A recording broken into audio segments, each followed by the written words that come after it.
Yo, what's good? It's your boy Danny. This is episode 4 of Danny's Dimensions. I have the pleasure to be here with Coach Rob again, Saturdays with Coach Rob. What's up, fam? How's everybody out there today? Hope you're having a great weekend. Yes, sir. So you can follow me on the Instagram, D_visions_LLC. Also, you can follow Rob on his YouTube right there, his YouTube channel on the bottom of your screen. You also follow me right on Facebook too, guys. Uh, Man of War Boxing and Fitness Academy. Just look that Yes, up on sir. Facebook. It's right there. Also going to put the link to this live in the description box, so you guys can go ahead and come on if you want to come on. Boom. All right, so first of all, we got a lot of stuff to talk about today. We're going to get through it real quick. First thing, we're going to talk about the Cuban boxers. You said we watched something yesterday. I've been watching some video of Kid Gavilan. In your video, I know in the video that I've seen, I noticed that Kid Gavilan he was one of those fighters who he invented the bolo punch. The bolo punch that Roy Jones Jr. uses and different things like that. He invented that. He fought Sugar Ray Robinson twice. One time he walked into a bar. It was Sugar Ray Robinson's bar in Harlem. He walked into the bar and he offered Sugar Ray a drink. Sugar Ray said, "I don't drink." And he told him, "Hey, I'm the welterweight champion of the world." And Kid Gavilan said, "Not until you beat me." Mm-hmm. So Kid Gavilan, they fought each other 2 times, one for the title, one not for the title.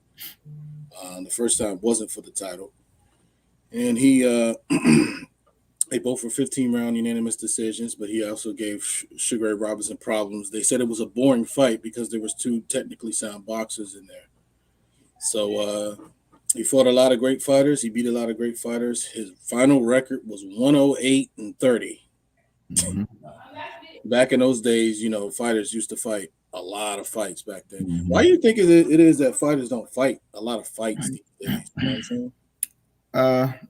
Promotion, man, and then just the aspect of fighters. I mean, to be honest, man, the sport, like we kind of talked about last week, man, it's kind of watered down a little bit, man. So with that being the case, I feel like a lot of fighters just, they fight the fights they have to fight. They Right. give what they need to give, but they're not going to give more than enough, which is Right. what these guys were giving back then. So I think, man, honestly, like I said, the state of boxing right now, bro, in a sense of activity, is pretty. I'm pretty disappointed in it, right? To be honest. Real talk. But I mean, I think, like I said, I think it's promotion. I think it's money. I think it's people trying to remain healthy, people trying to remain. It's a social media era. It's a little different than back then. Absolutely. This literally is all these guys have. Now you got boxing was all they had. it's literally all they had. So they had to do this to work. They did it just as how anybody that does anything professionally or does a 9 to 5. This is how they looked at boxing. Man, these dudes were built different, man. They were built different. Way different. Yeah. So nowadays, man, it's like you have to, there's many options and ways to make money. And back then, man, boxing was the only thing. And after the Floyd era and eras like that, man, it's like people really not in it anymore for the greatness or the legacy. They're really in it for the money. Mm-hmm. So that's the short answer, I guess, is why I feel that way.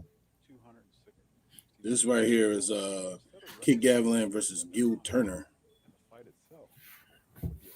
Gil Turner was 31-0. Kid Gavilan is the one on the in the white trunks. Mm-hmm. This was a war, as you can see. These guys are like going toe to toe, exchanging blows. This is crazy. Looks like it's in fast motion, but these guys, this is really the real time motion. There's like no science here, bro. It's like just who can hit It's a double left hook, a triple left hook. There's a bolo by Gavilan. I like watching the older fighters, man, because those uppercuts were huge. Those uppercuts they throw, and it just seems like everything swings at the same time. and they throw it from way out.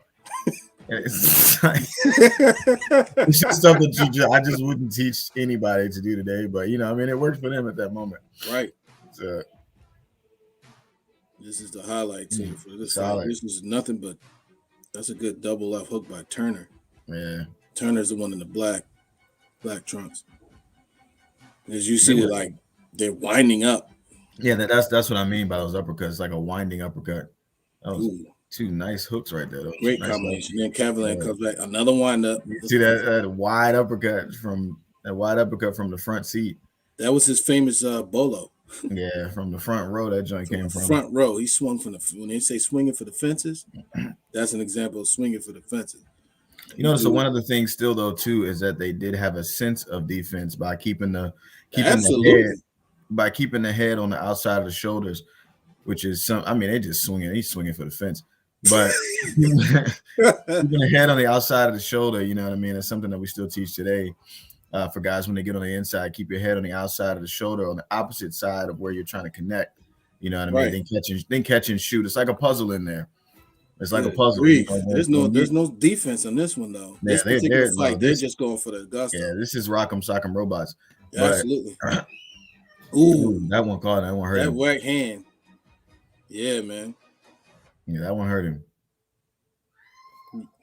And they're just toe-to-toe exchanges. Everything comes in 2s and 3s too. As you see, Turner threw a good combination. Turner do another. Turner's hands are pretty fast. Yep. Gavilan just keeps coming forward though. Keeps coming. It doesn't matter what he does. Yep. Man.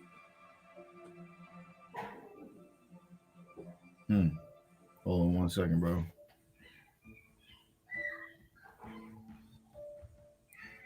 Yeah, these guys are. That's crazy having a record 108. Oh yeah, this is toward the end of the fight. This is the 15th. He's about to stop him.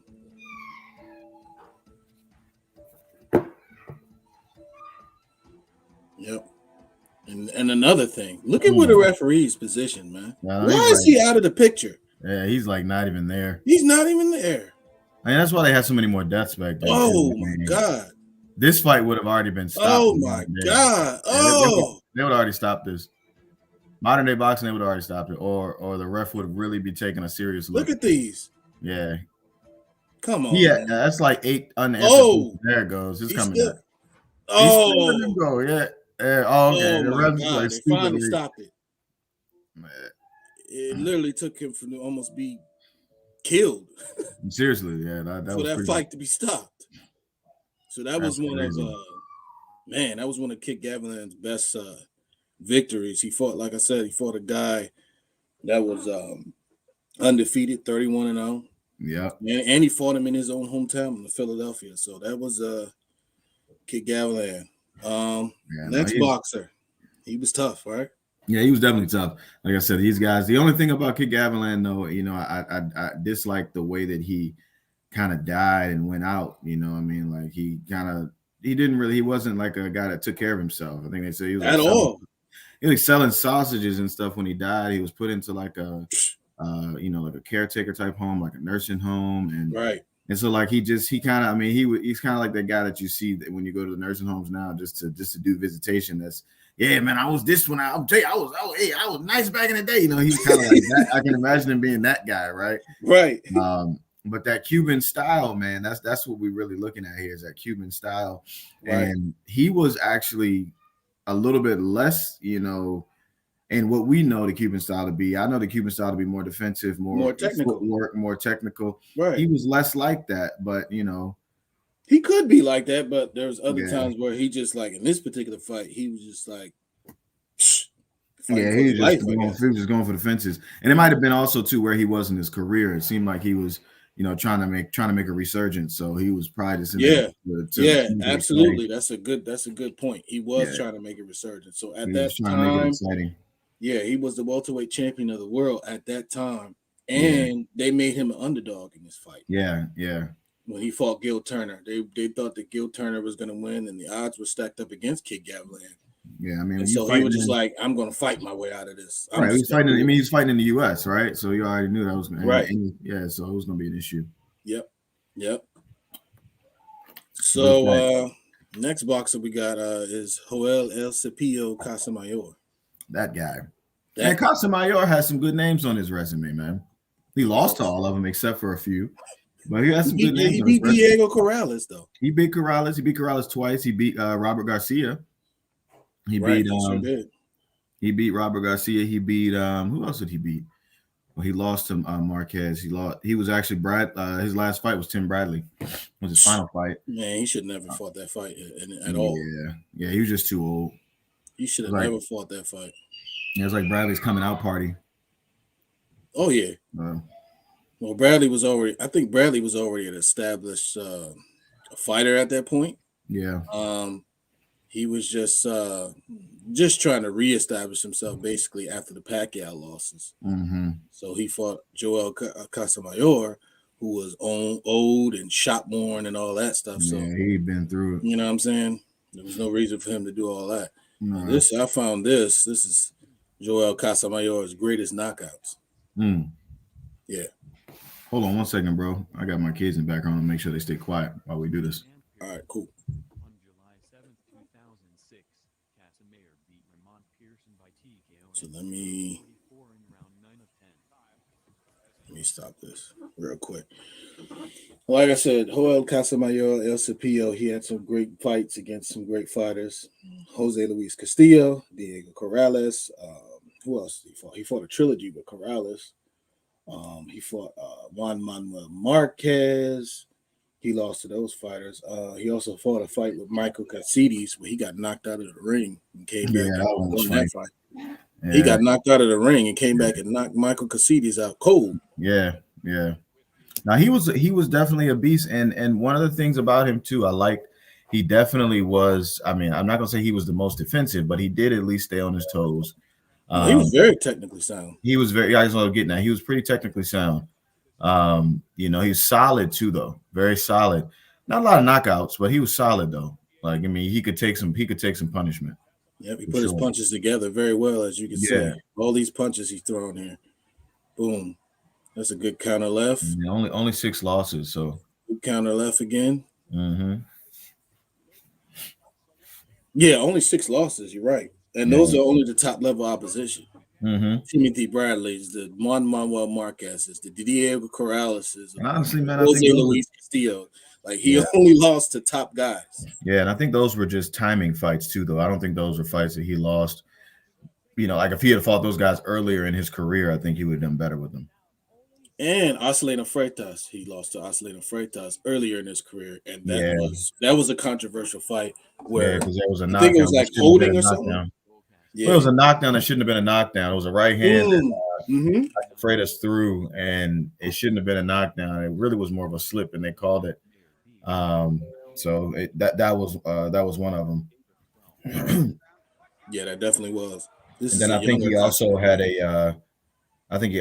a point deduction for like a late hit or something like that. Yeah, that's what I was talking about. I thought it was holding, but it was a late hit, holding and hitting, I believe. Yeah, something like that it was. Yeah, so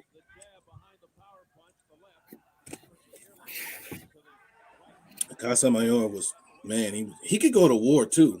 That's another thing people don't understand. Like Casamayor, he can go to war with you. Mm-hmm. He wasn't just technically sound. That's a good shot. He wasn't just technically. That's what I was saying. That's what I was saying earlier. I was like, I said he could definitely he could go and he could give and take.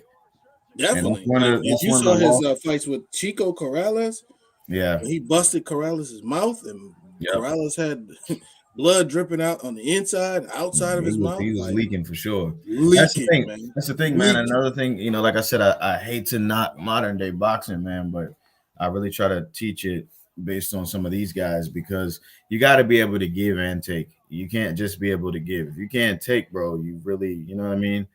And these guys could give and take back then. The eras were so much more difficult, in my opinion. Right. So you think the modern day boxers are more difficult than the boxers back from the 50s and 60s? I think that modern day boxers are more schooled, but I wouldn't say they're more difficult. Yeah. I think those guys back then, man, they were some They of them really, were. yeah. Now we have bigger boxers. Now, if you look at the heavyweight division, I mean, everybody's huge now. Like back in the Right. day, cruiserweights that we have today would be considered like massive heavyweights. Exactly. So, And based on the fact that there were no junior weight classes in boxing, yeah, no junior exactly, middleweights, no junior welterweight, none of that. exactly. So when you look at that, that also added to the factor of those boxers. Right. Ooh, Mayor was, heard man, him. that's a young Mayor. That's what I'm saying. Like I say, if he had Look fought, how young he was in there. yeah, I know he had hair and everything. If he had fought,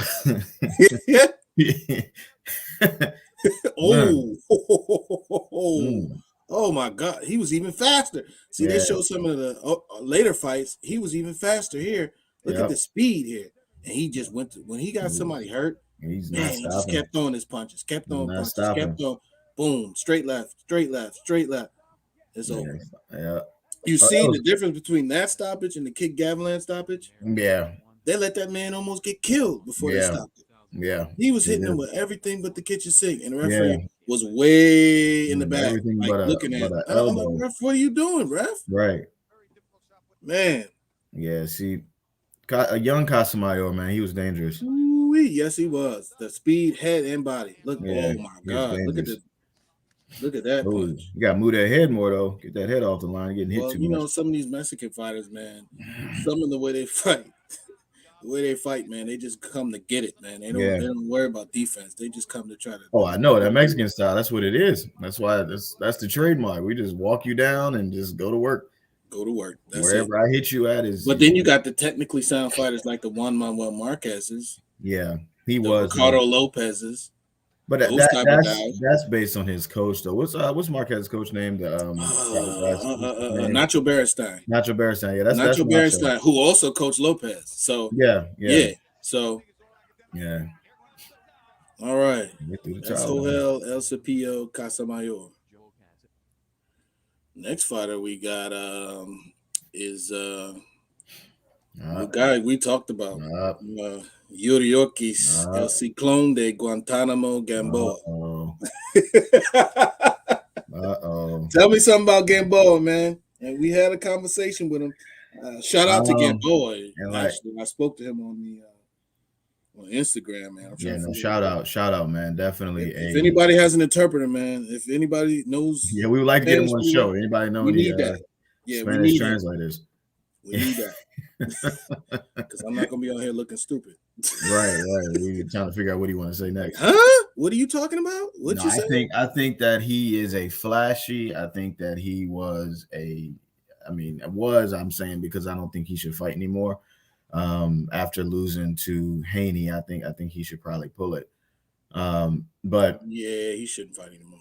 Yeah, I think it's a good time for him to go ahead and get some money behind and retire. But all depends on where people are. I mean, look at people like Roberto Duran. If you when was his last fight? Yesterday? You know what I mean? Like, so I mean, if you feel like you can still do it, then but no, I think he was flashy. I think he was good. I think he had the Cuban style. I think he had good footwork. Obviously, gave Bud some real trouble at 135.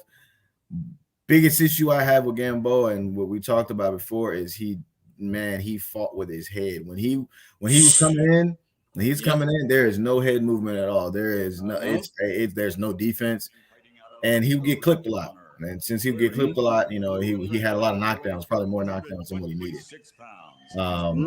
But as far as a good fighter though, man, Yuriokis was like that back, especially when he first started out. 50 Cent started promoting. Right. This right this right here was 50 Cent started promoting, right? He was undefeated right here. WBA featherweight champion. Here we go.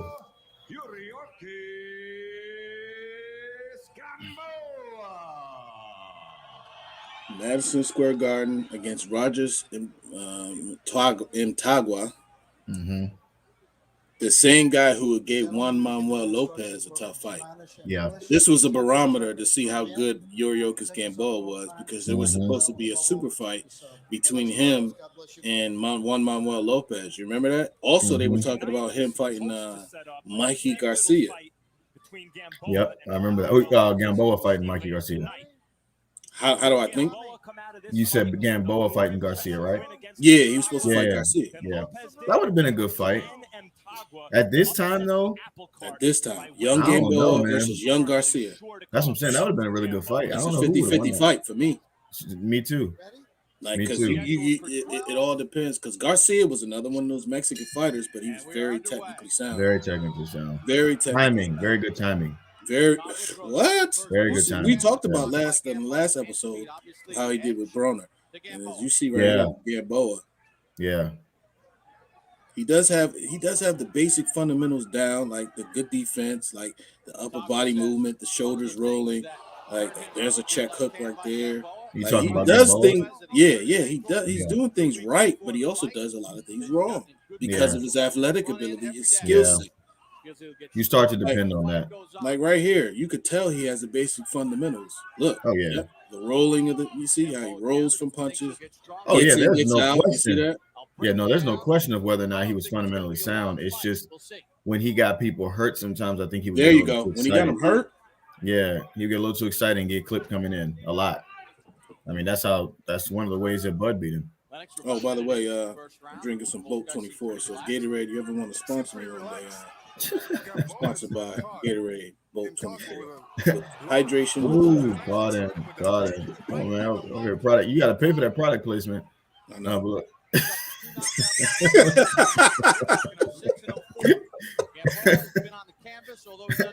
I know, right? They're gonna charge me for that. They're gonna charge me bad. When you get more subscribers, they're gonna start hitting you. We need our coins for that product. I need my breach real quick. Yeah, you gonna owe Nike. You know what I'm saying? That's why I'm wearing my gear. I can't charge me. My water bottle. You want nobody. My water bottle. You know what I mean? Buy Man of War. You know what I mean? Buy Man of War Boxing Fitness Academy merchandise. Yes, sir. Oh man. Meanwhile, that's crazy. Meanwhile, as we see with Gamboa, this fight didn't last too long anyway. That's why I'm showing the whole fight. Right. Second round knockout. Look. Yeah, what do you do? Oh, the referee just he did that. He know he winning. Oh, that check hook and walk away. Mm-hmm. Man, nice little V step he keep doing to the right. Yeah, I'm looking at his feet. His feet are good. He got, but that's what they do, man. His foot placement is great. Cuban boxers, man, that's what they train at all day. You know, they actually one of the things they do, in like for the Olympics, is they literally half step back he just did before he threw his punch. Yeah, one of the things they do like for Olympic training is they there we go. We all know that was a good check hook at that time. It really was. Yeah, but what you saying about the Cuban boxers? I was gonna say what the Cubans do for the Olympics and why they're so good in the Olympics. They literally do what you call like technical sparring or like play sparring, almost is what it can be called. So they don't like go hard, right? They come in the ring and they use their feet and they go soft, like they just throw a lot of combinations with each other. I mean, you still have headgear on and stuff, but they'll move around, do a lot of different footwork drills. I mean, everything is rhythmically based with them.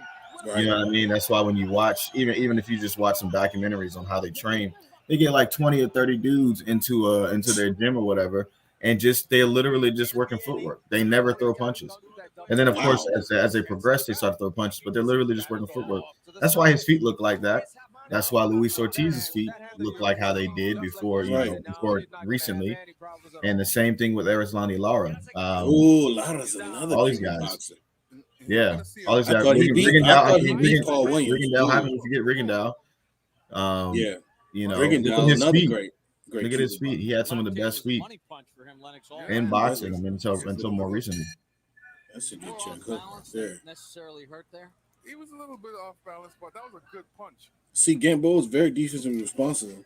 until he hurts you. I think that's more that messes him up more so than anything else.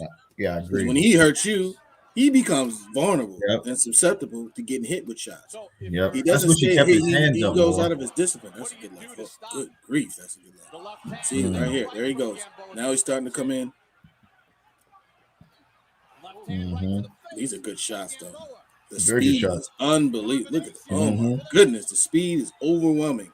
He's overwhelmed. And this is Look what at it him. reminds me. This is where he reminds me of Roy Jones right here. It's like He honestly reminds me a little bit of Vasily Lomachenko right here too. oh my goodness! Wow, that's a good Yeah. comparison. Woo! Lomachenko. Yeah, just the feet, the way he's moving, and then he makes a miss. the angles. Very much so, angles. So that's why I say like he, he gave a lot of people forget. Gamboa gave Terrence Crawford a lot. Oh, he absolutely did. Before Terrence Crawford made adjustments. He even rocked Crawford a couple times. I was shocked. I was like, man, he came off this big of a layoff and he gave Crawford this much problems. Yep, he moving sure did. up in weight. Yeah, the biggest thing for Crawford though was the weight, but he absolutely did give him issues. Crawford was just too small. He good right hand. He can't comfortably be at 135. He's knocking out cats like that at 147, 135. Right. But no, Gamboa definitely gave him trouble. Ooh, that was like a 5-punch combination. Yeah, it was. Right. 11 hit tiles. Steve Smoger. Steve Smoger's another referee, man. He let fights go a little bit. Yeah, that Jones a Mortal Kombat combination. X, Y, up, Z. X, Y, up, A. Oh, my God. Target practice. That's what it is. Yeah, that's what it was. Target practice. I don't know when he's going to stop it because he's literally out on his feet. Yeah, I mean, this is only the second round, too. I mean, it's time for this to end. Yeah, it's probably about a good time for, it's time to go night-night. Yeah. He just hitting him with everything. Yeah, stop it. It's over. That's it, brother. That's about it. That's about it. Put on the good night. Let's see what's another one. I actually want to see him work Bud in those beginning rounds. Really? Find that. Yeah. Let's do that. We all know how it ends, but I like to see how he was doing with Bud in the beginning rounds. It really would give people an idea of how good he actually was. Yeah, man. Because Bud is no joke, and everybody knows that. Yeah. Yuriokis was actually very good. Like I said, it was just the little things. It's just the little things that I think that if he had a tweaked at the right time, man, I'm telling you, he could still be active and still be doing well today. And the thing about it is, man, Gamboa, a lot of people don't understand. Like he was one of the top pound for pound fighters in boxing. That's what I'm saying. During his prime. He absolutely was. Like the dude was that good. He was that sensational. Yep. So a lot of people like they underestimate him, or some of them forget who he good as he was. How Roy Jones said. Roy Jones. Y'all forgot. No, what did he say? Y'all forgot. He definitely forgot. Yeah, y'all forgot.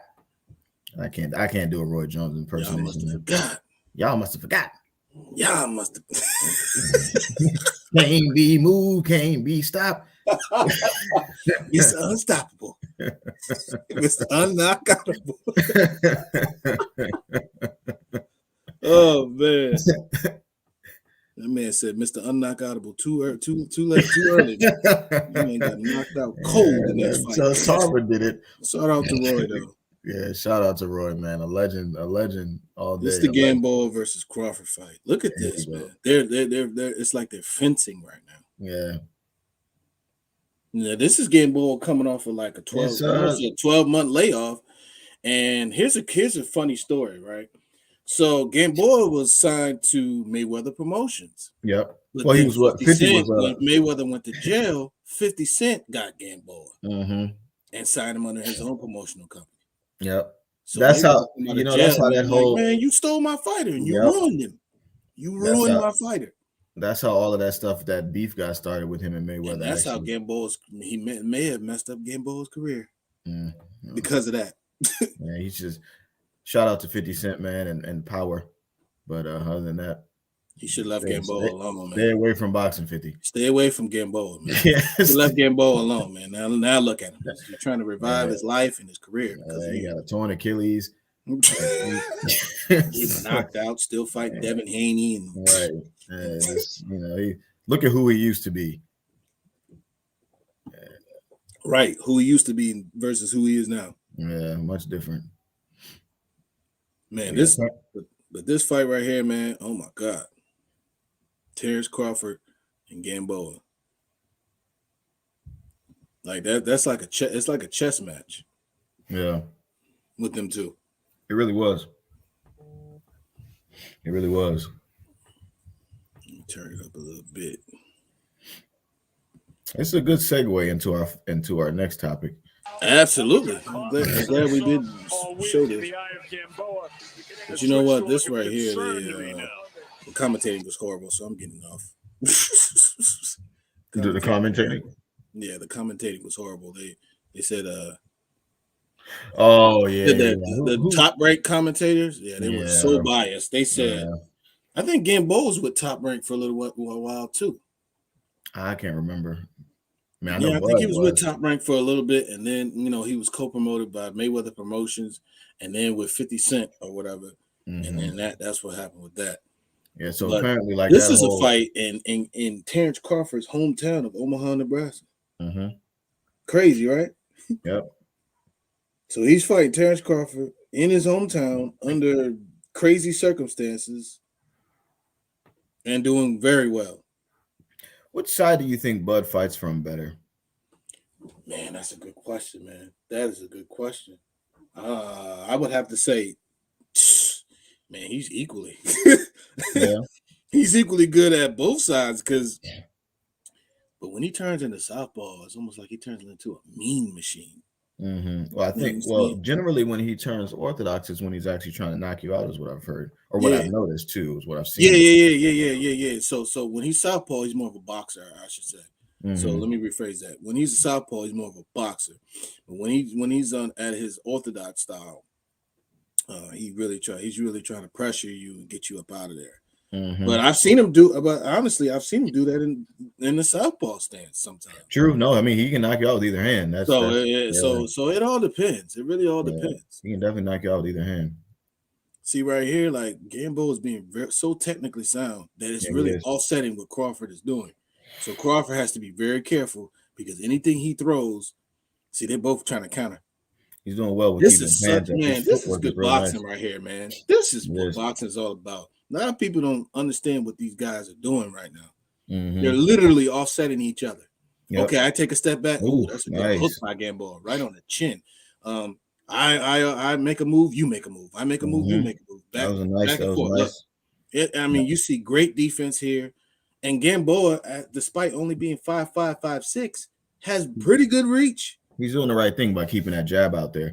He just needs to make sure he brings it back. That was a nice head. Nice body head that he did with that. The hook body hook head combination. Yeah, that 1-3 he threw. That was good. And Crawford is nice slip two. Great slip two. Slip to three. Leaning back too far, bro. Get underneath that joint. Yeah. See, that's what I didn't talk like I don't know the outcome of the fight. Because if Crawford would have threw a right hand after that, he would have. Don't be leaning back.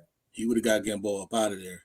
Or he probably would have hurt him. Ooh, nice. So that's a 1, 2, 3, 4, 5 punch combination right there by Gamboa. Yeah, Crawford need to keep his hands up too. Man, drop too much, man. You getting rocked here a little bit. Good. Well, that's because Crawford, man, got that dog. That's what I was about to say. That dog, and he like, you gonna hit me? Yeah, I want to hit you me. Okay, let me come back with something. Let the wrong person hit you, bro, and you be out of there. Yeah, that is true. But you could see, good combination by Gamboa. You could see like Crawford wasn't the same. He was a great fighter. This was Crawford's coming out party. Yeah, absolutely. I mean, you're fighting an undefeated 23-0, 16 knockout Gamboa at the top of his game, regardless of whether anybody wants to say. Even though he had the layoff, he was at the top of his game. Yeah, this is the fight that kind of solidified Bud.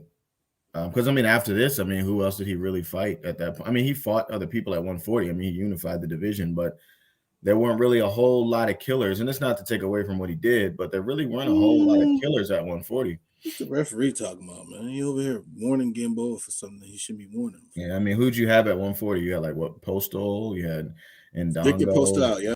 Yeah, Ndongo. Who was the other guys? Ricky Burns. Was Ricky Burns at 140 or was he at 135? I can't remember. Ricky Burns was at 35. Yeah, so that was his first victory. That was his first big victory for Terrence Crawford. Out in Scotland, coming to that, he had beat Ricky Burns, and then he came and he beat Yuriorkis. Yeah, right. And so at 140 was after Ricky Burns, and then he moved up to 40 and started facing Postal and all them other guys. Yeah, but who else was there at 140 that matters? Because I know Postal, I know Ndongo. Who else did he beat? I'm trying to figure. Delorme. Was Delorme at Thomas 40? Delorme, but he wasn't a champion though at 40. No, was he at 40 though? Yeah, he was at 40 and 47 actually. But he was. I know he's at 47 now. He just got knocked out by Ennis the other week. Yeah. But so who else was it? I mean, Lundy. Was Lundy at 40 or was Lundy at? Lundy was at 35 and 40. He was at. But 40. he fought Lundy at 40. Yeah. Okay, so that one. Felix Diaz was at, where was he at? Was he at 42, I think? 40, yeah. 40 he fought a lot of guys at 40, man. He fought a lot of guys. 40 and 47. Yeah. So, I mean, he definitely has a solid resume. Yeah, speaking of, we were speaking of Crawford, we were talking about Gamboa, but Crawford is suing Bob Arum in Top Rank $10 million. That's what here because of he's exclaiming that there's racism going on with black fighters. How Bob Arum treats black fighters. He said the reason why the Errol Spence fight didn't come about is because of Bob Arum and his lack of attention to detail to the black fighters. So, what do you think about that? Personally, man, I think it's too little, too late. I do understand where Bud's coming from because I mean this is not the first time that anybody has said this. Right, Ray Mercer, Iran Barkley, Floyd Mayweather. You know what I mean? These guys are saying these types of things. Yeah, so this isn't the first time that this has been said, nor is it the first time that there's actually been accusations made, serious accusations made. I mean, even down to Oscar De La Hoya, made accusations about it. You said who? Mikey Garcia. Even I mean, Errol is on. Errol's with Al Hammond, but he even mentioned it. So I think it's almost like Bud had an epiphany, but it's like the epiphany you had was at the wrong time. Because it's not like these things, nobody doesn't believe that they exist, but it's like you've now waited all the way until you got out of your contract when Floyd had been telling you for years, bro, you need to buy out of your contract. And now, I mean, maybe he wasn't as financially set as Floyd was at that time to be able to do that. But I think that this whole promotion thing, I think it wasted a lot of years of Terrence's career. And I'm not saying he can't still be great, but it's like he's fighting for this Errol Spence fight. And it's like you've been fighting for that joint ever since before you got to 47. And that is like I feel like that fight is the fight. Like he could retire if he won that fight. He'd be good. Right. That'd be it. That could be it. If he won that, I'm good because at that point he's now a unified champion in 2 to 3 divisions.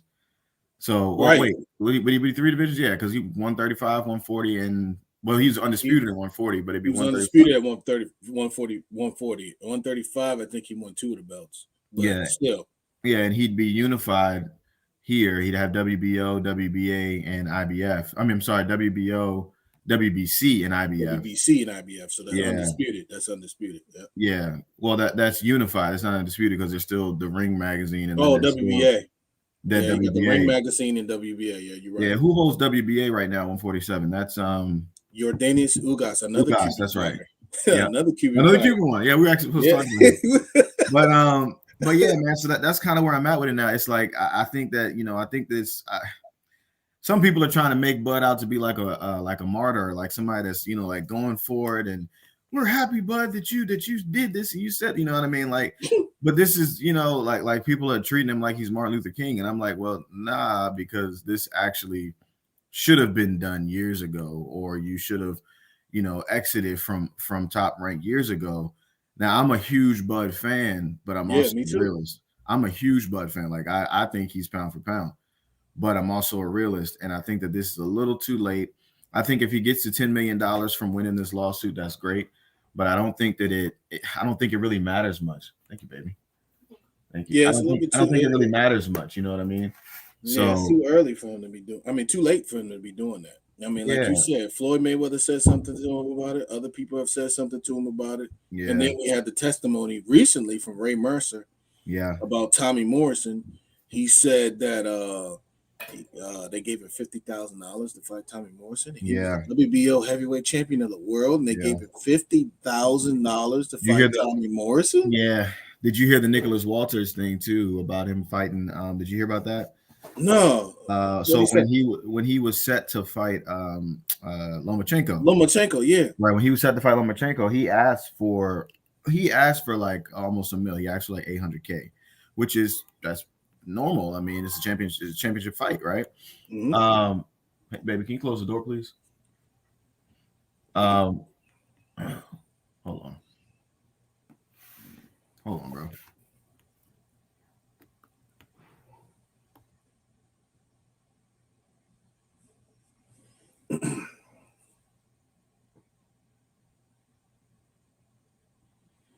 Yeah, so if anybody wants to get on, there's a stream right here. Hold on a sec. Yes, sir. But yeah, no, I mean that was a championship fight. So he was, I think, Walters was inactive for a minute, right? He came back. He was. Fight. I mean, he has good wins on his resume. I mean, he knocked out Nonito Donaire. I mean, he's solid, right? He's a solid guy. Mm-hmm. So he asked for this. Now he's promoted by Top Rank, right? Top Rank, you know, and Terrence's claims are they don't know how to promote black fighters, blah, blah, blah, blah, blah. I'm not all about race and stuff like that, bro, when it comes to these kind of things, but there is racism in boxing, hands down, straight up. I mean, absolutely, there is racism in boxing, unfortunately. But, you know, when he said that, he was like, hey, look, man, I just want to make more for this fight. It's a championship fight. I'm fighting who you claim to be the you know, pound for pound greatest at this moment. So long story short, they weren't trying to pay him because after all of his legal fees and stuff like that, and paying his promoters and paying his manager and all that kind of stuff, he would be left pretty much with nothing from 550. So he asked for more. They were not going to give him more. Now you do know in a championship fight, and anybody, man, they're generally getting at that stage. You're about to fight who you claim to be pound for pound number one. You're at least getting close to $1 million, at least, right, closer to $1 million than that.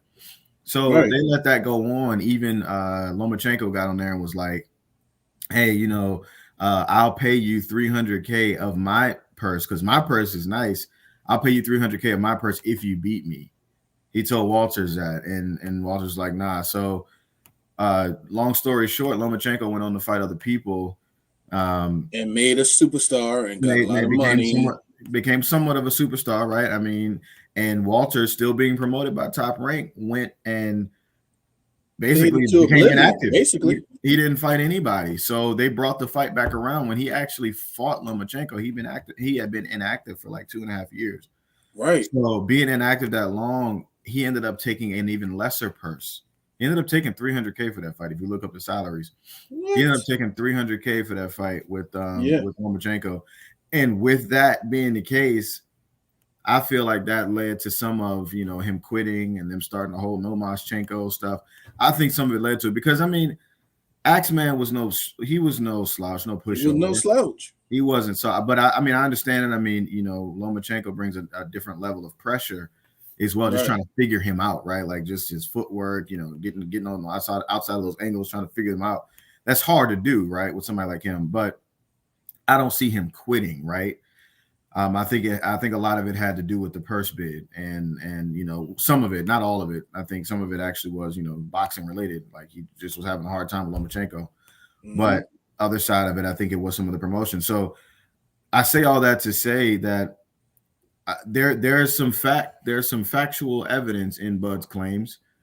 There is from multiple fighters. I mean, Yeah. all the way down the line. I mean, But the thing about it is, does he have a case in the court of law, though? That's what I'm saying. I just don't know why these guys go and try to reinvent the wheel, man. Like Floyd said it pretty simply. I think it was when Tank fought. It was at one of Tank's post-fight conferences. I can't remember which one.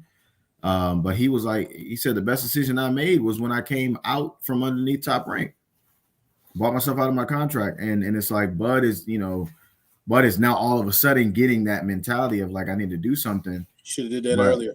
Yeah, I mean Floyd said his how Floyd said that thing. He said it was $750K is what I spent to get out of my contract. Went on to make $750 million within 3 fights. I imagine it was probably like the McGregor, the Pacquiao, and who's the other one? McGregor, Pacquiao. The fight was big for him. No. It was like the last 3 fights he had. Regardless, so he went to make that kind of money, and so I think like now Bud going back and suing Bob for $10 million. I just don't think I don't know who he has around him, but if I was in his ear, I'm like, Bud, man, we should have did this probably about 5 years ago. Like it's a little late. Bob's talking about some, I lost money promoting Terrence Crawford. Yeah, I lost a lot of money. Yeah. And my thought process is like, well, if he's losing money, do you really have a case for racism? Yeah. He's counteracting with the racism, saying that Bob doesn't promote the Black and Latino fighters properly. But then, yes, he does have a leg to stand on. But how can that's just a word of mouth. There's no court documents or anything that proves that those type of racism things happen. That's just word of mouth. Right. So let's say he gets a Ray Mercer, who's a credible source. That's a credible source against Bob Arum. But how can that stick? Yeah. Gets Ray Mercer, gets a Floyd Mayweather, gets an Iran Barkley, and other people who say that Bob Arum is racist. Then you got the George Foremans of the world defending Bob Arum, saying, "Hey, what? Bob Arum was great for me." Yeah. So that's a black guy. Yeah.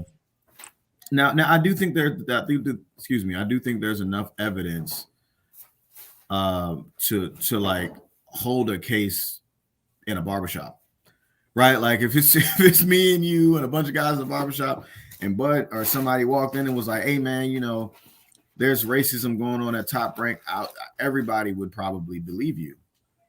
But like you said, to take that up to the court of law and to really try to win a case, I'm not saying they can't win a case, but I just think that I just think that the focus should be somewhere else at this point. Because he's talking about like, oh, well, I didn't get the Errol Spence fight. You promised me a percentage. All these different things that Bob probably did promise him that didn't happen. So maybe the strategy that they're trying to think of, because really, man, I'm brainstorming this still. Maybe the strategy that they had was, well, let's get out of the contract, then let's sue him and expose all the things that he was doing during the contract time frame. So I wouldn't be completely, sheltered or completely backburnered, because people are going to ask for Bud. They know Bud. They want to see him fight. He's on most pound for pound lists. He's number 2 on most pound for pound, some number 1 on others. So I'm thinking maybe the strategy was, well, wait till we get out of the contract, then we can actually go back and sue. But I just feel like I would have handled that differently, and I felt like his people probably should have handled that differently. Like, let's do this now. Like, let's get you out of this contract now and then start to get these fights in front of you that matter. How long was it that Bud was inactive? You got to think about that. And then when he gets fights, you're talking about before the Porter fight, right? Well, right before the Porter fight, but he even before the Mean Machine fight, like how long was he inactive? How long were we waiting for him to fight somebody? Yeah, we were. We always. Yeah, and now he's 34 years old, man, and it's like you still got time. He does. I see like the Errol Spence fight, man, being like his going out party. If he wins that fight, I That's mean, it. really, There's really nothing else for him at that point. at that point, yeah. I mean, well, if unless Spence loses to Ugas, because And Spence at that's that very point, that can happen. and that's That can very, happen. very much Don't so that sleep can on happen. Ugas. That's what I'm saying. Can't sleep on If Ugas. Spence loses to Ugas and Ugas gets the WBC and the IBF and then has the WBA, then Ooh, Crawford is the only fight that makes sense at that point. yeah. So I think, but like I said, I think it's going to happen. I do believe it's going to happen at some point. But I mean, I see it kind of potentially being like the Floyd and Manny fight where it was just too little, too late, and it just didn't deliver. It was a great fight in terms of the Floyd Manny fight was great in terms of revenue, Yeah, in terms of the personalities of the two yeah, people, but in terms of prime, I don't think they were in their primes, physical neither. primes at that point. Nah. I think it would have been better around 09, 2010. We didn't get into what 2013, 14, 2015. 2015. 25 May 2nd, 2015, I think is the day. 2015. Yeah. We're talking about 6 years Exactly. later. Yeah. After Pacquiao got knocked out cold by Marquez. Yeah. So most people thought that fight wouldn't even happen anymore. But since it was like their fourth or fifth fight? Fourth? One of them. I think it was their fourth fight. That was the fourth fight that he got knocked fourth out. Fight. Yeah. So back most in them people days, in these days, these days, after 3 fights, like the Fury, you don't even have trilogies Fury versus Wilder, but you don't really have trilogies with 4 fights ever. Yeah. I mean, we saw it back in the day with Ezra Charles and Jersey Joe Walcott. They fought 4 times. Yeah. Ezra won the first 2. Jersey Joe won the second 2. Mm-hmm. You know, and we saw it back in those days in the 50s and 60s because there was really nobody else to fight. So they just fought each other. They were at the top of the division at that particular time. So they just fought each other. So, but with the Marquez and the Manny Pacquiao fight, they fought each other at different weight classes. And it was a trilogy. You know, Marcos Antonio Barrera versus Morales. Yeah. Great fights. That was good. That was a very Barrera good fight. Morales, great trilogy. Yeah. Israel Vasquez versus Rafael Marquez, another great trilogy. So, you know, so finally with the Tyson Fury versus Dillian Vike fight, what do you think? Because I think Dillian White has really been getting shafted by the WBC. I agree. I think the WBC stands for We Be Crooks. I agree. Yeah. I mean, they've been doing really corrupt. Or We Be Corrupt. Yeah. No, I agree. The WBC is very corrupt, man. It's a very corrupt organization. This stupid franchise champion. Like, what is that, man? They did Canelo. We talked about Canelo, Loma. Well, yeah, we talked about Canelo last week. They may do it for Tyson Fury. They may have done it for Wilder. It's like they're just trying to. Cambosis. Yep. Teofimo before him. So it's like, what is this franchise champion? Like you didn't have that back in the 50s and 60s, 70s, 80s, 90s. You didn't have that stuff. There was no super champion, Mauricio Suleiman. That's all I can say. Mauricio Suleiman. I don't know how much pull he has, but he's the face that we always see. So man, yep. Before him, it was Jose Suleiman. So yeah, his dad. So what do you think about with the whole Dillian White Tyson Fury thing? It looks like they're going to be fighting each other, providing that AJ is not going to take the step aside. Do you think that's a good idea for AJ? First of all, to take the step aside money and go straight to Usyk again. And what can AJ do differently than he did in the first fight? That's the real question. Right. I think AJ has a lot to prove. So I think that he needs to fight Usyk again. They were supposed to fight sometime in April at one point. I don't know if that's still happening, but I think AJ has a lot to prove. I think he needs to fight Usyk again. I think because I know at one point he was out in the U.S. looking for trainers, looking for different. I know he's met with Ronnie Shields. I know he met with Shields made a big deal about it and exposed expose everything to the world. Yeah, Which yeah. he I should know not he. have done. So now Yeah, he AJ's trust is gone for him. right, right. I know he You're met not with. supposed to be telling that stuff. So I know he yeah. met with somebody. I know he met with somebody else too. I can't remember who it was, but I know he's working with Floyd too. I had seen some footage of him and Floyd in the Because gym. Wilder rejected it, so why not AJ, right? Take it. I mean, and he's like AJ's talking about. I'm not worried about the sweet science anymore. Now I'm worried about just going out and being a killer. I'm gonna be a killer. I was like, all right. That's what he said. That's what he said in one of his interviews. He's like, I'm not worried about learning the sweet science. I need to get in there. I need to be a killer. And I was like, hey, you should have probably done that, your last fight. But Usyk is no pushover. So yeah, I mean, but Usyk is no pushover, bro. So it's like I can't knock him off of that. Yeah. So, but that's gonna be tough, man. Usyk yeah, brings so many dimensions yeah. to that fight, man. Usyk is definitely no pushover, and I And mean, he knows he can hurt AJ because he hurt him the first time. yeah, he knows he can hurt him. So here, let me answer the first question first, right? First question was about Dillian White and Tyson Fury. Yeah.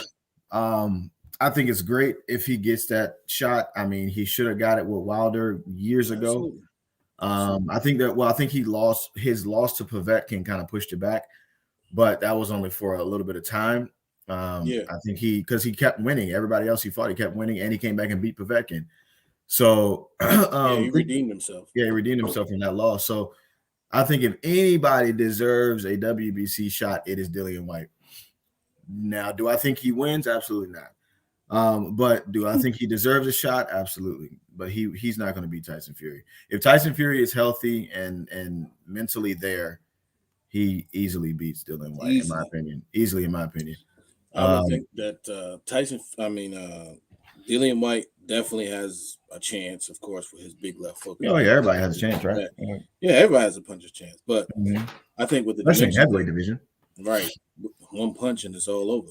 Yeah. But what the dimensions of the heavyweight, what the dimensions of Tyson Fury being 6'9", being able to switch southpaw too. We've seen him do that. His defense, his skill, his power, and he's fought in different styles. When he fought Wilder, he roughed him up. Yeah. After the second fight, he found a way. The first fight, he tried to box him, and he did good in that fight. I mean, I thought he won the first fight. To be honest, I still thought he won the first fight, even though he got dropped. Second fight, he comes back and just bullies him. Yeah. He said, let me do that strategy. Third fight, which was a great fight, he does the same thing and knocks him out again. Yeah. What's next for Wilder, man? Like, he looks like he's in the mindset of retiring. But there could be a fight between him and Andy Ruiz. Yeah, then we talked about it last week. I think it's a good fight for him. I think him and Andy are both in places where they are, it's kind of like if you look at it as if it were like a bracket system, like they would be the next tier down, right? Like you got your Dillian White and you got your Tyson Fury, and then your next tier down would be your Deontay Wilder and your Andy Ruiz, and your next tier down would be like your Luis Ortiz, that category, Frank Sanchez, those folks. And then one tier down, and I hate to say it like that, and as far as tiers, but you got like your Jared Sanders and people, or Jared Anderson. I'm sorry, Jared Anderson, the prospect. Yeah, Big Baby. Man. Yeah, you got him and like your Daniel Dubois, your Joe Joyce, all these guys that are down in that area. So the heavyweight division is booming again. There's a lot of options there. It is. But yeah, I think Tyson Fury though, man, just the X factor of having Sugar Hill, bro. I hear Sugar Hill's not training Tyson Fury anymore though. No, he's not training. He's still training Tyson. Yeah, I thought he was. I thought I heard an interview recently, not too long ago, that Sugar Hill said he's not training Tyson anymore. Now, I'm not sure if that was the case. Oh no, I have to look up the source. If that's not the case, then I didn't hear that. Dang. Yeah, I think it was on Fight Hype or something like that, if I'm not mistaken. I don't know. I'm gonna look it up right now because if I'm wrong about that, then dang, that does everything you just said goes out the window. No, everything is done. But everything is out. Tyson, I think even with, Sugar Hill, yeah. Hold on, let me see. I gotta look that up.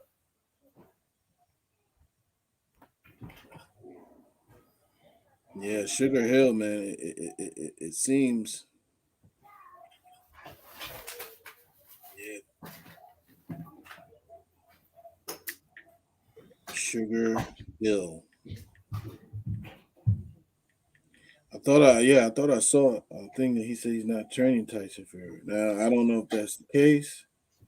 As far as I know, As far as I know, he's still doing it, but I think that would be a bigger. That that'd would be be all over huge, the place. man. Yeah, I imagine he's still training. I think that would be a big. I'm pretty sure I would have heard that if it's legit. Yeah, it was something. I'm not sure. Who is he I now? think you might be Who is talking him? about. I think you might be talking about because I saw a video. Oh, okay. He's still training Tyson Fury. He's He's not split training from his fighter Nico. Nico. Yeah, He's because not I saw training that. Nico anymore. Yeah, I saw that. Yeah, So okay. he is still training Tyson. So it Yeah, wasn't. It wasn't. It wasn't. It was behind the gloves. That was the shout out to behind the gloves. So it was Yeah. behind the gloves interview. With, Okay, yeah. So I when I actually think I've thought seen I'm that not one. training him anymore, I was like, his most prominent guy is Tyson Fury. So I hope it's not Tyson. But it was Yeah. Nico. It was Nico. Yeah. So he is But training. no, I think if he manages, like honestly, bro, I don't see anybody beating Tyson Fury at heavyweight right now. I don't know who could do it. It's gonna be tough, man. I think his hardest fight, I think his toughest fight is probably behind him, but I think his next toughest fight, is probably gonna be what's his name? Well, if he ever Usyk, but yeah, I think that would probably be his next toughest fight. But I can't see Usyk beating him either. I don't know, man, and I'm not like man. He I don't literally see does that. the same thing as Usyk. He's like he literally is. That's literally the same style. He's And a I'm bigger than boxer you, puncher so I can now. do the same thing you could do, and bigger than you. So, But he's a puncher now too, though. and he's That's a puncher. that's what I said. He's a That's the puncher. X factor. That's the X factor. He wasn't a puncher before. He couldn't hit that hard. But now you got Sugar Hill in your corner, and That's Sugar that Hill Kronk teaching him how magic, to, man. That he Kronk teach- magic. yeah, he's teaching him how to distribute his power, how to turn his hips, how to put his legs behind. I've seen videos of him in the weight room, like deadlifting and stuff like that. So he's developing his legs. So I think that I don't see anybody beating him, but I don't see. It's gonna be tough, man. It's gonna be tough. It's a good fight though. It's a decent fight with him and Dillian, but Dillian loses. I think he needs these type of fights to solidify his legacy. The Dillian Whites and if he fights Dillian White, if he fights Usyk, and then he fights Joshua, there's really nothing else for him. Honestly, he would have if he beaten just fought, every top heavyweight of his era. He would have beaten Klitschko. He will have beaten Joshua. He will have beaten Wilder. He will have beaten Usyk. He will have beaten White. Yeah. Who else is out there? Andy Ruiz. He could beat him. Yeah. It's like these guys aren't even in the conversation. If the fights that you just mentioned don't happen, then the guys beneath him are never going to get into the conversation. So honestly, man, right now I'd like to see Tyson just fight Usyk and retire. I'd be cool with that. If he just fought Usyk and beat him, he could retire. Because you got to think about it. Technically speaking, he's the only heavyweight currently that has held all the belts. Technically speaking. Yeah. He beat Klitschko. When he beat Klitschko, he was undisputed. And the only heavyweight that comes close to that is Anthony Joshua. Right. And Anthony Joshua held three IBF, WBO titles. Yeah. So twice, 2-time champion. Right. So technically speaking, he is the only current heavyweight champion. You know what's crazy though? You know what's crazy? If AJ wins this match against Usyk, he will tie Muhammad Ali. For what? For the only 3-time heavyweight. Oh yeah. That's crazy, right? Yeah, that's right. Holyfield is number 1. He did it 4 times. Yeah. Ali did it 3 times. Floyd Patterson did it twice. And he's in that category, Floyd Patterson and Lennox Lewis and all that. Yeah. But if AJ wins this title, he would be a 3-time heavyweight champion of the world. He would have solidified himself back. Now, what about his legacy? Now, what if AJ wins this fight and beats Usyk? Is he right back to where he was before? The same AJ that we thought he was before he lost to Ruiz? Bro, I'm telling you, I always knew AJ was going to lose. I just didn't know the who. I was just waiting for it. I mean, honestly, and I don't take anything away from him. He's a great fighter. But he just doesn't have that oomph. Like it's almost like the killer instinct. He didn't have it anymore. after like, I mean, shoot, bro, probably even after like Klitschko. After he fought Yeah, that was a Klitschko, great fight, man. it was an awesome fight, but it just seemed like the killer instinct just wasn't there anymore. And so one of the things fundamentally that I do not like about AJ is that he always fights the fighter's fight. He never makes his own fight. Like your you're fight, 6'6", you're 6'6" with the 82, 83-inch reach. Why are you fighting short with Usyk, who's a better boxer than you? That's why Usyk beat him. If he had just stayed on the outside, popped his jab, moved his head, moved his feet, kind of like he fought Ruiz. Counter him, exactly, kind of how he fought with Ruiz. He could have even got a knockout at that point, fighting Ruiz or Usyk, but he fights their fight. And when he fights their fight, he definitely like muffles or muffs, if the word I'm looking for, or kind of what's the word I'm looking for, man? Like he takes away from himself. He takes away from himself. Stifles was the word I was looking for. Yeah, he takes away from himself. Yeah, and he takes all the attributes that he has. And this is something I tell my fighters, man. I'm like, look, use your attributes. If you're tall, fight tall. If you're short, get inside and use your power. You know what I mean? It's very simple. But he fights like a short guy when he's 6'6". But a lot of times, that's why he got knocked out by Ruiz. He tried to fight short, tried to fight tight and compact. That's not you. That's not who you are. That's not who you're mechanically made up to be. So I knew eventually, just from watching him, that he would eventually lose. But I don't think his legacy is still intact, though. I mean, I don't think that his legacy is completely tarnished because he, has losses. I mean, all greats have losses. I mean, except Floyd. Would Floyd say, God ain't made nothing perfect but my boxing record? Oh, all right. Well, that's an example of good matchmaking. I'm gonna say smart matchmaking at the right time. That's kinda, I mean, he was kind of like to me, he could have been considered the Black Canelo, if you really think about it. Well, and to an extent, yeah, but Floyd at least was fighting people in his weight class. And that is true. Man, had you saw the thing I sent you the other day. 182 fighting Khan, 182. I didn't know 187. Khan was 187. Khan was what, 150 something? 156?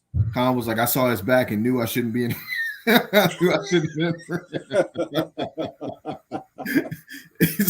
This man is 4 weight classes above me, yo. Man, cruiserweight. Right. Then fighting James Harrison, man. But I don't think that his legacy is jacked. But I think he needs to make some significant changes, and I think he needs to make significant changes fast. And I think that he sees that. I'm always about being loyal to your coach. Like I think Robert Kraken has gotten him far. I don't think he would have gotten where he is now, but I've seen some things in the corner when AJ would go and ask him questions like, "What should I do? Where should I?" When he's getting confused, especially with Usyk, and Ruiz fight, the first Ruiz fight, and he's asking like, "What did I just get hit with? What should I do?" And they're saying, "All right, just keep punching or just keep throwing the jab." Like you got to give him more now. He's confused. He doesn't know where to go. He's looking at you. He's looking at you, and you're not giving him anything. You're not giving the proper instructions. Yeah, so like I said, I think I agree with loyalty, but I do think that he needs something different now at this point, to kind of help him get to the next level. And the things that I would work with him on are the things that I talked about. Learning how to really utilize his distance, learning how to really be on his toes, learning how to really have more punch combinations in basically in the arsenal. AJ has a nice uppercut, he has a decent jab, and the two, obviously, but all heavyweights have a nice two. They're big guys. So that uppercut, though, is his finisher. If you pay attention, that uppercut, that one he almost took Klitschko's head off with, that's his finisher. That's his best punch. That's his best punch.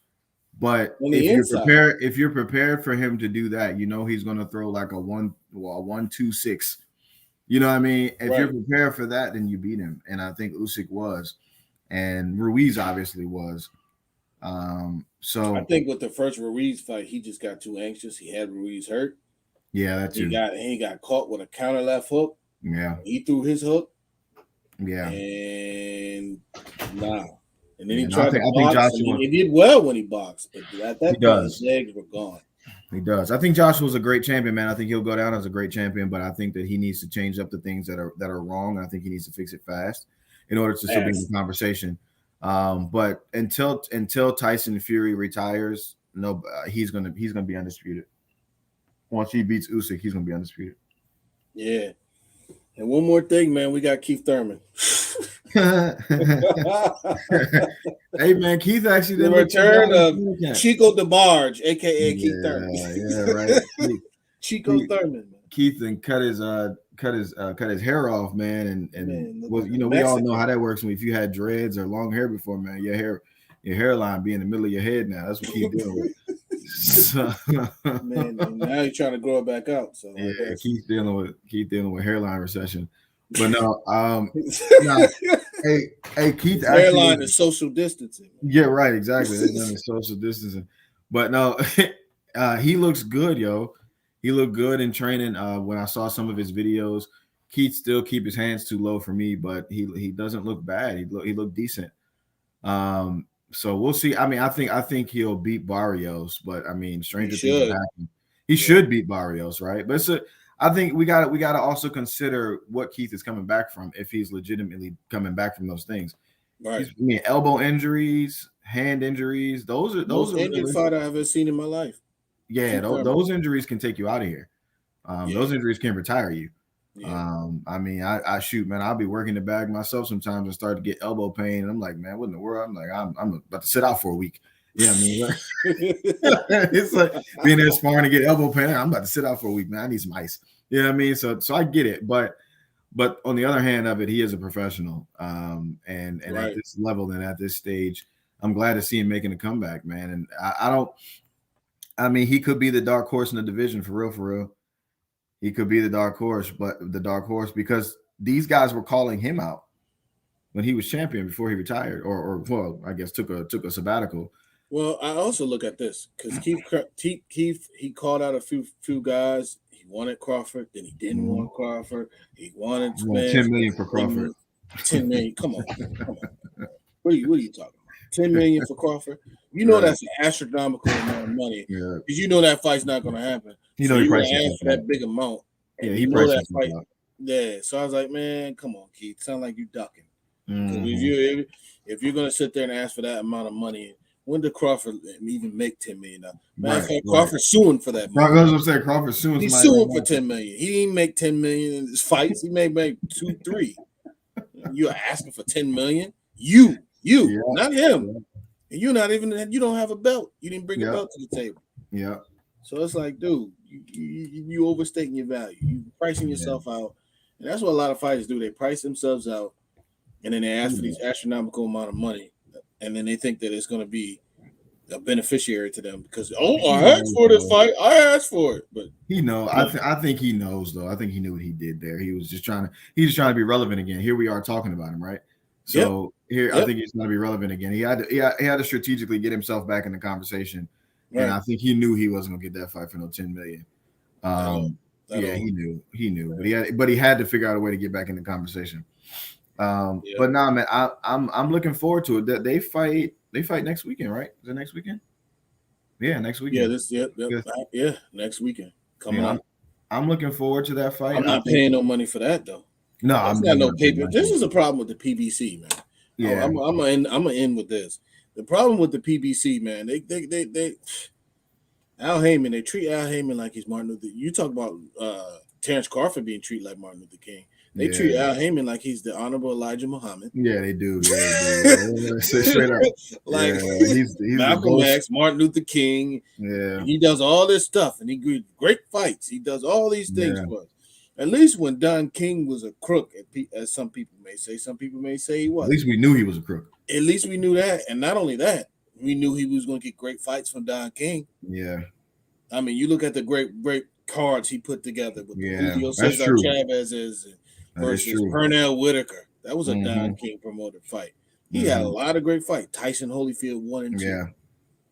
He did actually give us fights, you know what I mean? He gave us the fights. Now, the fighters, unfortunately, weren't eating, but he gave us fights. They weren't eating like they were supposed to. I mean, they were eating, but, Don King giveth and Don King taken away. So yeah, pretty much.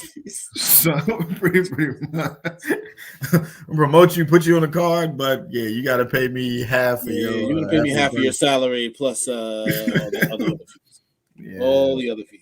Yeah, exactly. So, where do these fees come from, Don? Right. They were in the contract. It was a fine print. You couldn't see it. But I could.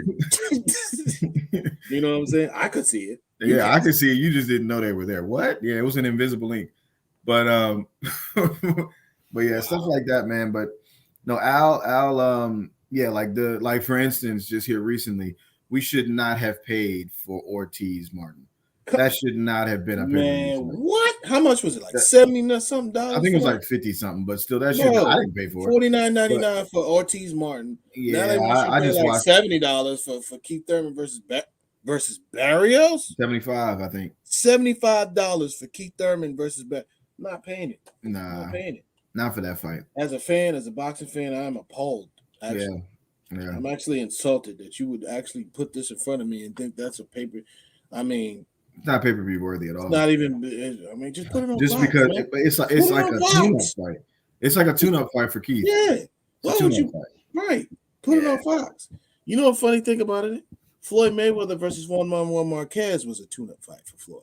Right. And they still put it at pay-per-view, but we had at least had the name of Juan Manuel Marquez. Yeah, it's Floyd though. I mean, and it's Floyd. Right. And it's Marquez. Right. Two big names. Yeah. At least you could sell that one. And that was I think what they're trying to do is trying to ride off the fact that Barrios just fought Tank. That's the only reason why a lot of people even know who he is. I mean, I knew who he was beforehand, but that's because we follow boxing. But a lot of people didn't even know who Mario Barrios was until he fought Tank. Now they know who he is. So it was a good move by Barrios' team to get him another good fight. But it's no pay-per-view fight. Not a pay-per-view worthy fight. No. Shoot. No, not pay-per-view worthy. Gamboa Tank was more of a pay-per-view fight than that. Yeah, I agree with that. You know what I'm saying? And that's man. So you want to get all these viewers and like I said with Tank, man, they have such a overstated value of this person. He's bringing in all these homes, and then you see he's bringing in $250K, 200K, and he's a star. Yeah, and I mean, how you bring it into it, and then but what they want to do is they want to say the same thing about Crawford because his fight with they're doing the ball like what 600 and some what was it 600 or more pay-per-view buy or something like that. I remember exactly. Talking about the one with when he fought Porter.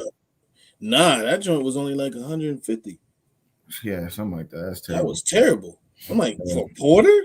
Yeah. All they had to do I think that was mispromotion. All they had to do was put it on regular ESPN, and more people would have saw it. Yeah, they did it on the app. You would have got like 1.something million homes. Yeah. If you want this man to get exposure, well, and I do think that to an extent that Bob Arum was mispromoting him because I 100% agree with that. Putting Crawford Khan on pay-per-view.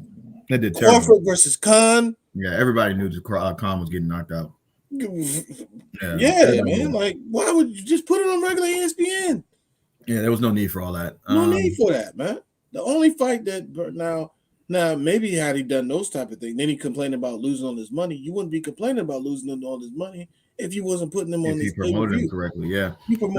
Like I said, Crawford has all legs to stand on as far as, do people believe that Bob did what he said he did? Because I do. I 100% believe it. I just don't know if he has enough evidence. As far as the racism is concerned, as far as the racism is concerned, motive of why Bob did what I wouldn't have attacked it that way. You know what I mean? Like I wouldn't even attack it as a race thing. I would have attacked it more of a mispromotion. Mispromotion. But maybe he's trying to. Maybe this is why people are looking at him as like a, as like a pioneer or something, because maybe he's trying to shut down a whole organization that works this way and cause them to really transcend how they do that. Because I mean, that could be the case. If he wins a case like this, you got to think. I mean, Top Rank. It's a victory. It's a victory for him. It's a victory for Oscar De La Hoya. It's a victory for Floyd. It's a victory for Iran Barkley. For they got to change something at that point, right? So, Because I mean, he got to think about it. He got all his little brothers under there. Like you got Jamel Herring, top rank. You Jamel got Herring, yeah. Shakur Stevenson, top rank. Shakur, top rank. Keyshawn Yep. Davidson just came Yep. in, Yep. top rank. So you mean it's but I would say this one thing about top rank: when they match you up, they match you up. They don't baby you. That's one thing that I can say from them, from the PBC. PBC was said, he's just a baby champion. Like, you know, Wilder was supposed to fight Klitschko long ago.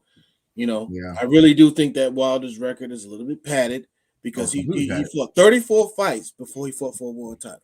It's completely versus Anthony Joshua, who fought on his 15th professional fight. He fought Charles Martin. Now, granted, Charles Martin wasn't that great. It was an opportunity to get a belt. He was in the conversation. But he was in the conversation, and he was IBF champion. And he wasn't. And Anthony Joshua picked up people's titles. He beat, you know, Parker, Joseph Parker. He got Dillian right on his resume.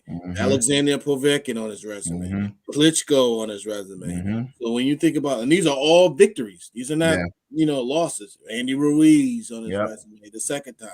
Yep. So when you think about all that, I mean, he's Wilder got fight those guys. Did Wilder beat those guys? No. As far as resumes go, yeah, Joshua has the best resume at heavyweight. Yeah, absolutely. As far as people that he's fought, hands down. If he didn't think about it this way. Think if he beat Andy Ruiz in Madison Square Garden that night. Oh, his American standards. Think of where he would be right now. Not just Lennox Lewis. He would be Lennox Lewis. Exactly. So he would be Lennox Lewis. Right. Because they were, if you remember at that time, they were preparing him for a Wilder fight. So Wilder was fighting, had just knocked out Dominic Brazil, right. and Joshua was scheduled to fight Ruiz, and they were thinking, hey, once he knocks out Ruiz, then we'll set up Joshua Wilder, and that would have been himself out of that fight too.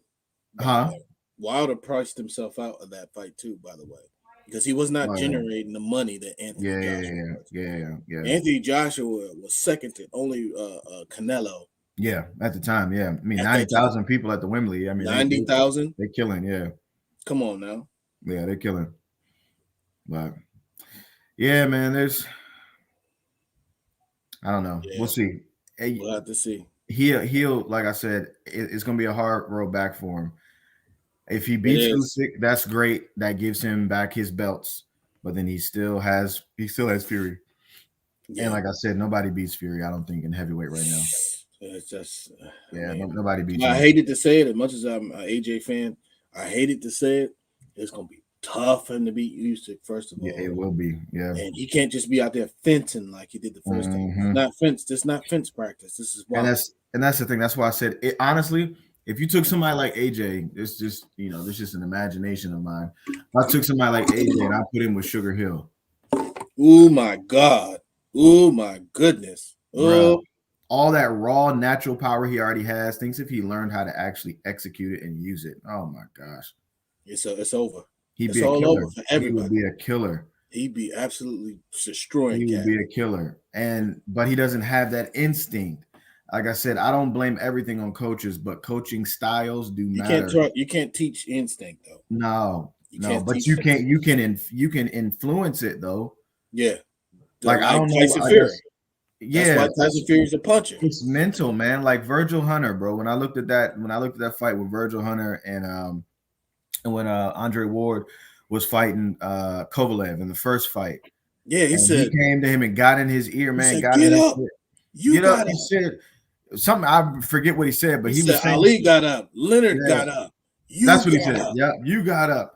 And it's stuff like that, man, just to motivate your fighter, man. Like when they're in the corner, they're going through legitimate hell in the ring right now. They know they're losing. They know they're down. He's been down 3 times. He knows you gotta do something. That's what they're paying you for.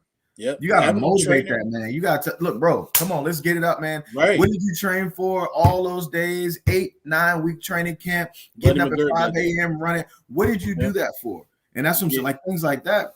I just don't see like that. AJ has that in his corner. No, he doesn't. He doesn't. He doesn't have a guy like Angelo Dundee or Buddy McGirt or somebody like that who's saying, "Oh, you're blowing it, son. You're blowing it." Yeah, like You're even blowing like it. He doesn't have what's those his type of name? Teddy Atlas. Like when he got Teddy. up in Oh my God! When he got up to, in Tim Bradley's he face. said to Tim Bradley, "We're firemen. We're Yeah, firemen." it's just like but you got to be like that though when your fighter's losing. Michael Moore, know, when he did with Michael Moore, he said, "You're gonna cry tomorrow."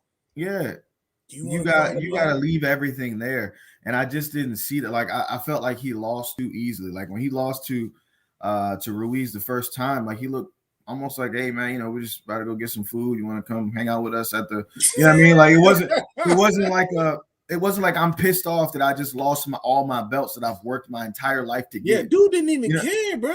That's what I'm saying. When he like, lost to well, Ruiz, like his mentality was like, yeah, well, I'll get the belts back.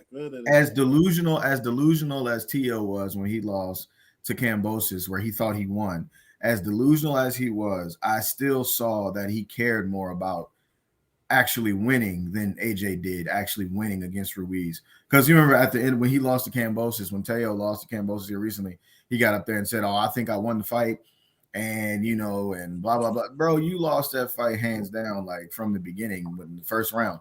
I mean, all the way through all the rounds except the 10th you won because you knocked him down.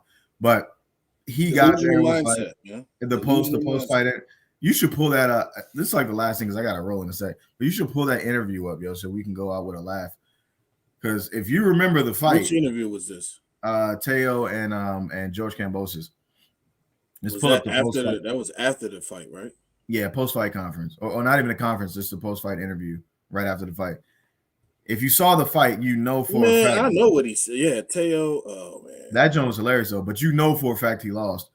And almost similar to like when Broner said that he beat Pacquiao. I beat that boy. I did it. I beat that boy. The man said he did it for the culture, man. Yeah, what you talking about, bro? Nah, I don't receive it. But yeah, let me. Let's do that. Let's look it up. That joint's funny. But bottom line, all I'm saying is that AJ doesn't have that motivation in his corner right now that I think he needs, and hopefully that's what he finds by finding a U.S. trainer. So, like I said, I know he got Floyd in his corner. I know he was talking to Ronnie Shields. I don't know who he actually agreed to work with, but right, yeah. I think this is the.